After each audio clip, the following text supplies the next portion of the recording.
Dear students, आज हम the black aeroplane का पैसेज 2 पढ़ेंगे। और ब्लैक एरोप्लेन में आपने कल पढ़ा था कि एक पायलट होता है और वो अपने हवाई जहाज़ को उड़ा रहा था। और उस समय सारी चीज़ें ठीक थी, बादल नहीं था कुछ भी, और पूरा जो आसमान था बिल्कुल साफ़ था। अब देखिए इसमें हम आगे पढ़ेंगे, देखिए आगे क्या क्या होता है इसको हम पढ़ेंगे। आई चेक द मैप, तभी मैंने मैप को चेक किया। मैप, उसमें एक नक्शा दिया होता है, जो पायलट होते हैं हवाई जहाज़ उड़ाते हैं तो उसमें एक मैप भी होता है और उसके अकॉर्डिंग हमें उड़ान भरनी होती है। तो मैंने, आई इसमें कौन है, आई इसमें एक पायलट है जो अपनी कहानी सुना रहा है। आई चेक द मैप, मैंने मैप को चेक किया। And the compass switched over to my second and last fuel tank, और मैंने साथ में कंपास को भी चेक किया। कंपास जो है दिशा सूचक यंत्र, क्योंकि आसमान में उड़ते हुए नहीं पता होता है कि कौन सी दिशा कहाँ है, तो उस समय कंपास बड़ा काम आता है। Switched over to my second and last fuel, और मैंने जो मेरा लास्ट फ्यूल था, जो मेरा टैंक था, तो मैंने उसको भी ऑन कर दिया।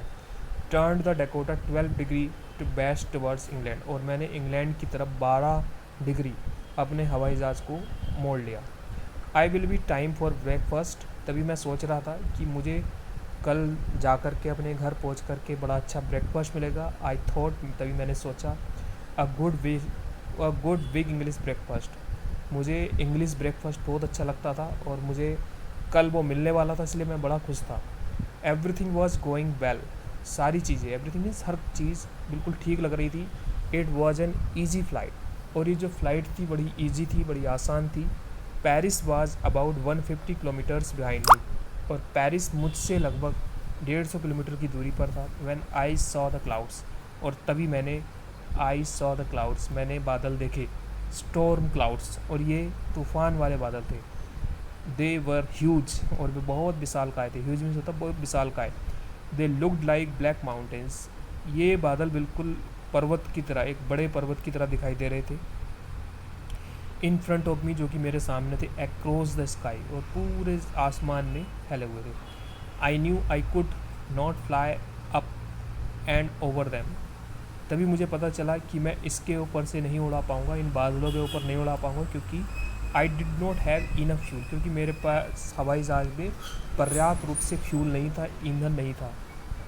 To fly around them and to the north और साउथ, और मुझे नॉर्थ या साउथ की तरफ उड़ने के लिए मेरे पास इतना फ्यूल नहीं था, मेरे पास इतना ईंधन नहीं था।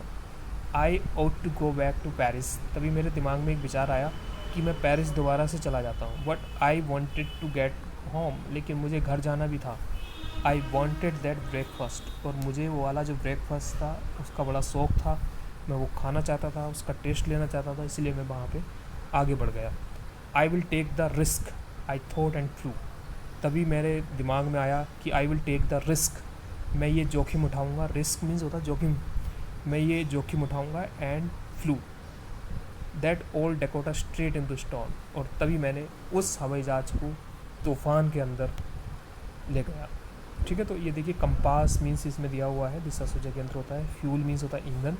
ह्यूज मीन्स बड़ा होता है। रिस्क मीन्स होता है डेंजर या खतरा। तो देखिए इसमें आपने ये जो आपका जो पैराग्राफ है, ये बिल्कुल इसी तरह से आपको एग्ज़ाम में पूछे जाएंगे। फिर नीचे कुछ क्वेश्चंस लिखे होंगे, उसका आपको आंसर देना है। फर्स्ट क्वेश्चन है, where did the writer turn his aeroplane. देखिए उस लेखक ने हवाई जहाज़ को कहाँ मोड़ा, ठीक है ना। The writer turned his aeroplane 12 degree towards the west, देखिए इसका आंसर भी आपको पैराग्राफ में लिखा हुआ है, ये लिखा हुआ है देखिए, turn the Dakota 12 degree west towards the England, तो ये आंसर हमें लिखना है। The writer turned his aeroplane 12 degrees west towards England, ये आंसर हो जाएगा। तो राइटर ने, लेखक ने जो अपने हवाई जहाज़ को इंग्लैंड की तरफ 12 डिग्री मोड़ा। Question 2, what did he think about his breakfast, उसने अपने नाश्ते के बारे में क्या सोचा। तो कि ही thought that he would be in time for breakfast, उसने सोचा कि वो ब्रेकफास्ट के लिए, नाश्ते के लिए बिल्कुल समय से आएगा। How did the clouds look, देखिए उस समय जो बादल थे वे कैसे दिखाई दिए। देखिए, he saw the clouds when he was about 150 kilometres far from his house. When did he saw the clouds, उसने जो क्लाउड्स थे, जो बादल थे, वे कब देखे। देखिए he saw the clouds when he was about 150 kilometres from Paris. उसने बादल तब देखे जब वो पेरिस से लगभग 150 किलोमीटर पीछे था, तब देखे।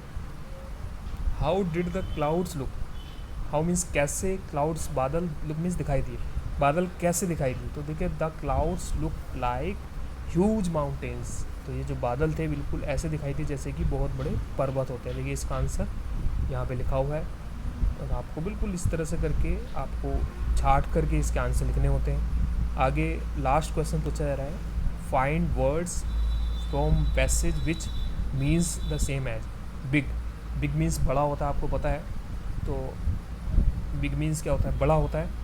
तो विग का क्या मतलब क्या हो जाएगा, ह्यूज। देखिए इसमें एक ह्यूज शब्द दिया हुआ है, मैं आपको अभी दिखाता हूँ।